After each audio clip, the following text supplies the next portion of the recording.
Please state your name. Charles A. Mills, M-I-L-L-S, And where are you from, Mr. Mills? Galveston, Texas, And what's your age at this time? 101. Well, that in itself is amazing. Well, anyway, it's a privilege to be here with you today. I want to ask you, how many times did you cross the Atlantic? I would say about 5 times, 5 times. yes. And were they all on Liberty ships? No. Okay, give us another example of one Well, of the ships. The first crossings was on Liberty ships and convoys. Okay, And then the last crossing was on a Victory ship, carrying troops and bringing prisoners. okay. So I would say that I was on about 5 Liberty ships, 5 3 hours. Victories, Okay. a couple of tankers. Now, what was that like crossing in the convoy? Did you encounter any submarines or any airplanes or any? We encountered some airplanes the closer we got to the Mediterranean. And, but no, I didn't see any subs. There were some subs there, but I didn't see any of them. Were any of the convoy ships hit from the planes? Yes, a couple of ships got hit. And what was that like as a young man seeing something like that? Tell me your feelings. It's a real morbid thing because the guys are in the water, and when your ship is passing by and you can't stop to pick them up, you have to depend on the Navy at the end of the convoy to pick them up. That's a very awful sight to see people that way. And what was the reaction when you saw a bomb hitting one of your other ships? What was that like? Tell me that feeling. What actually seeing it? I didn't actually see the bomb hit, but I just saw the explosion. Okay, you didn't see the bomb coming. No, I you didn't just see saw it. the explosion. It hit another ship. And what went through your mind about those poor guys? What was it like? When you saw that happen? Well, like I said at that time, hell, I'm glad I'm not on that ship Yeah. because when it was hit, it just exploded up. So I couldn't figure that anybody would be saved off of that ship. And we were moving about 7 or 8 knots at that time. And you get out of that area in a hurry before you know it, you've left them behind. I never been through the Gibraltar in the Mediterranean. Yeah. What was that like going through the? Well, you break your convoy up because you can't take the convoy through the Gibraltar. Okay, so you had to come one at a time, like? No, you can take 2 ships. If nothing's coming out, you can take 2 ships through there at that time. And then once you were in the Mediterranean, where did you go from there? We went to Oran, where we went off Oran because they were fighting in Oran at that time.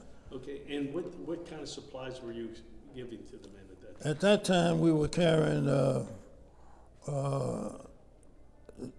outfit called the 838 Airport Engineers that we had picked up the shipload and the equipment in Corpus Christi.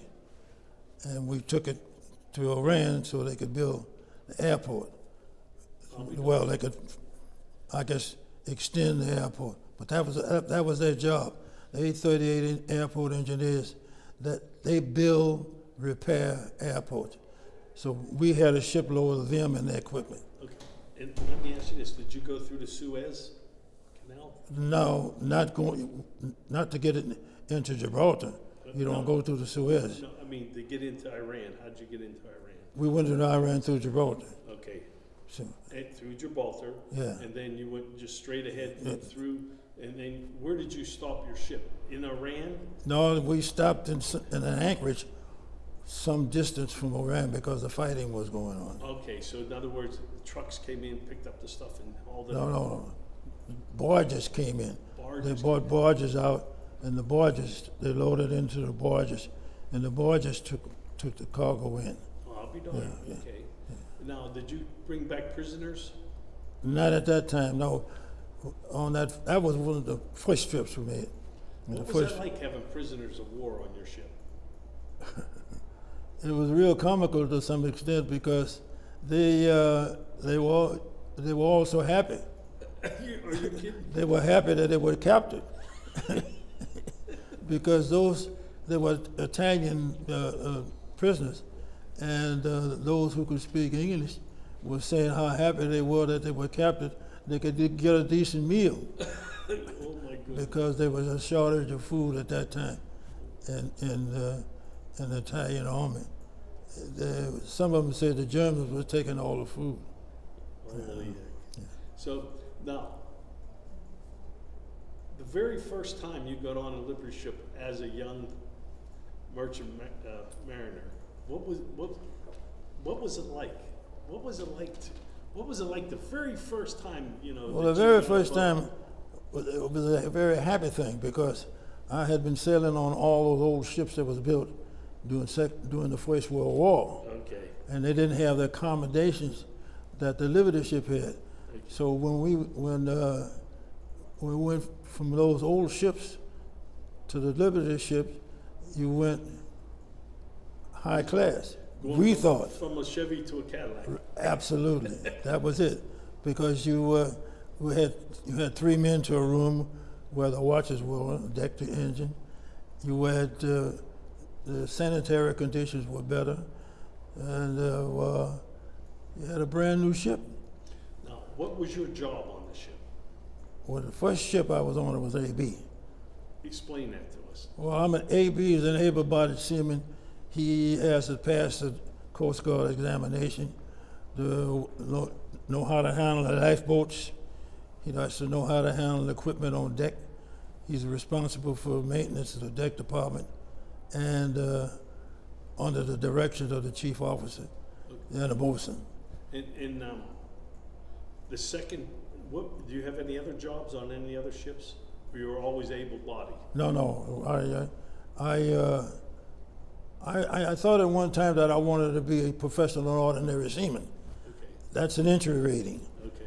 But at the payoff, I looked at the guy's pay, and he made more money than I did. So I said, well, I want to be an AB. And so I went to the books, took the examination, passed the AB examination, the lifeboat examination. So I got the money. How excited were you when you found out you passed the exam? Very. I was a hell of a lot more excited that I passed that exam than when I passed high school. And then the same thing happened when I saw the bosun. Looked at his pay. He said, whoa, I said, well, gee, I need some of that money. And I went to the book again, studied, and took a bosun job.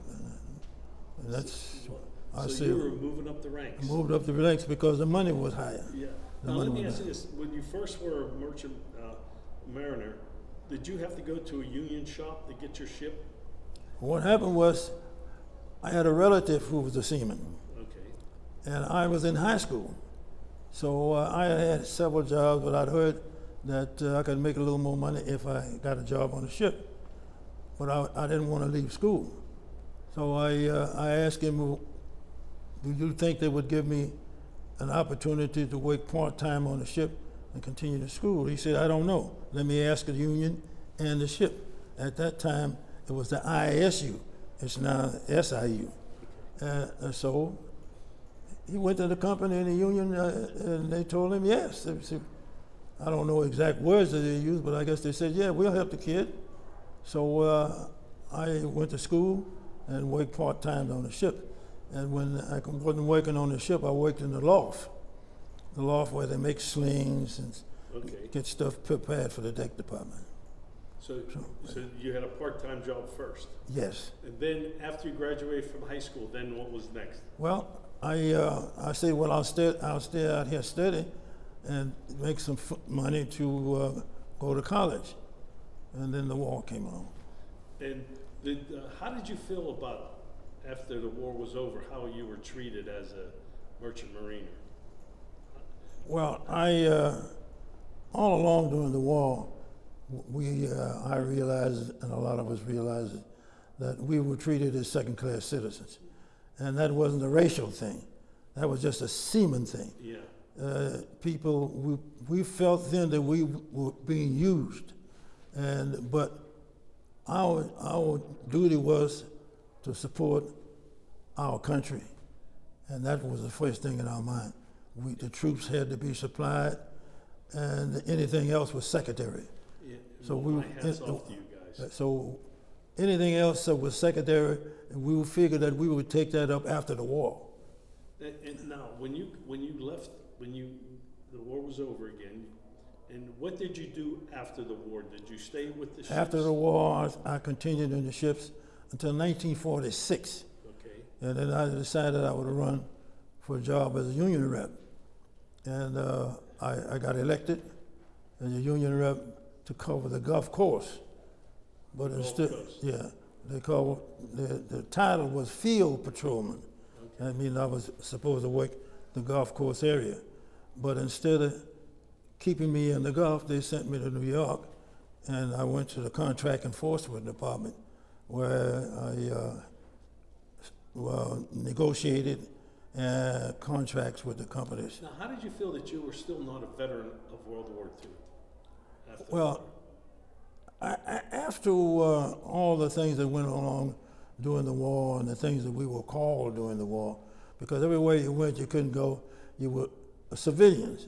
I had practically given up the fact that I would ever be a veteran.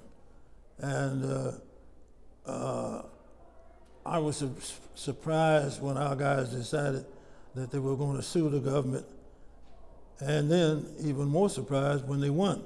Yeah.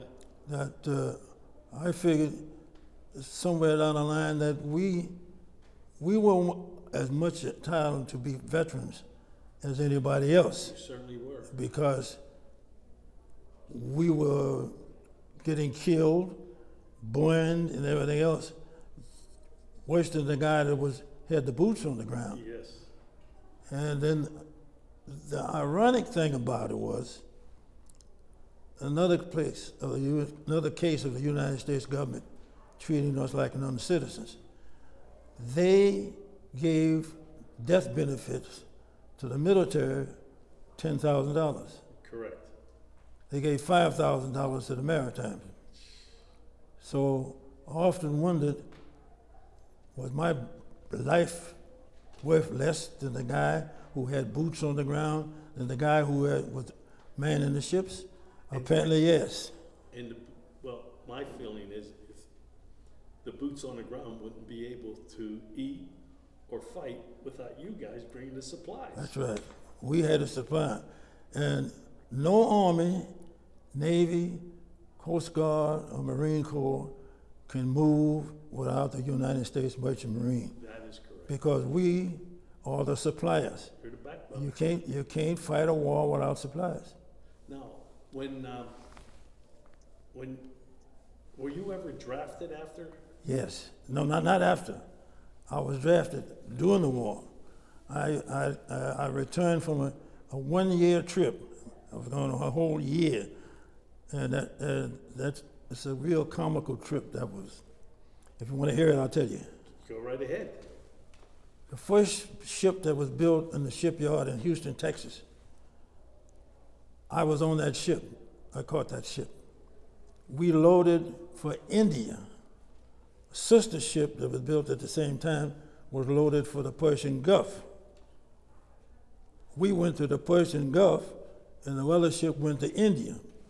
So when we got to the Persian Gulf, dropped the anchor, they came out about 2 weeks later. We were laying there waiting for orders. They came out and said, "What are you doing here?" The captain said, "We have orders to come here." I said, "No, you don't." They left. They came back about a week later. "What are you doing here?" So the captain said, "I have orders." They left. They came back maybe a week or so later, said, "Okay," with a pilot. And they moved us in from the Persian Gulf, they moved us into the Kermshaw River. We stayed there 6 months before they moved us to the dock to discharge the cargo. Wait a minute, you were on that ship almost 7 months before they took the supplies off the ship? Yes. Wow. The reason why they couldn't discharge the cargo was because the Arabs were not experienced enough to handle the cargo that we had.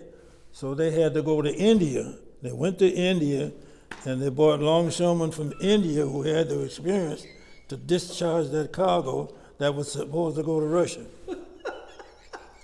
So 1 year later, I'm getting back home. Oh my goodness, Well, you get a draft notice. So when I got home, several days later, I got a notice from the draft board. To say that you were not in the service. Really. So I went down to the draft board, spoke with the secretary. Secretary says to me, you gotta go to Houston, take the examination, and then come back and see me. He didn't say it in that type of language. Okay. So I went to Houston, passed the examination. They put me in the Army. So, but they told me, you go back and see Secretary of the Draft Board, talk to them. So I went back, and I got there at 8 o'clock in the morning. The secretary passed by me, opened the door, went up to his office. I went up there, and I stood there for about 2 hours before he said a word to me. And then he said to me, what are you doing here? I said, I have orders to come back to see you. He said, oh, you were Charles Mills? I said, yeah, the seaman. He said, well, let me tell you one thing.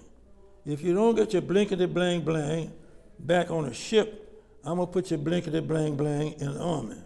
So that's what happened to my draft.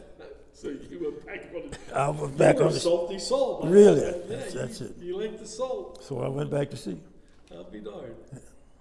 That is... I got one more quick question for him because I know that the Yeah, go presentation is starting over there.